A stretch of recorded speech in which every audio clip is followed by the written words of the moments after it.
यह एक ऐसा दुग्ध उत्पादन केंद्र था जो रोंगटे खड़े कर देता था। प्रसव के बाद की महिलाओं को जानवरों की तरह लोहे के घेरे में कैद करके उनके साथ अमानवीय व्यवहार किया जा रहा था। जब पुलिस मौके पर पहुंची तो वहां का दृश्य देखकर सबके होश उड़ गए।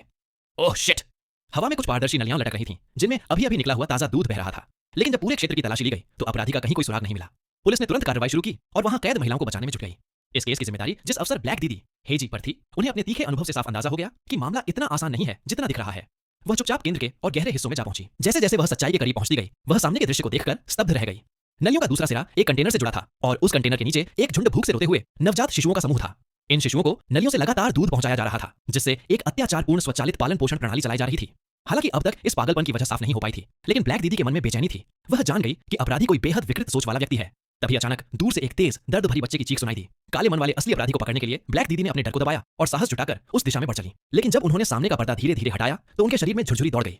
उनकी रीढ़ की हड्डी तक सिहर उठी, क्योंकि दीवार पर हर तरफ सिर्फ उनकी ही तस्वीरें चिपकी हुई थीं। उसी पल ब्लैक दीदी को सच्चाई का एहसास हुआ। इन दरिंदों का असली निशाना शुरू से वही थी। वे उन्हें भी एक जीवित दुग्ध उत्पादन मशीन बनाना चाहते थे। अब खतरा बहुत पास आ गया था। ब्लैक दीदी किसी को सहायता के लिए बुला भी नहीं पाई कि तभी अचानक एक तेज चमचमाती चाकू उनकी ओर बढ़ती हुई दिखाई दी।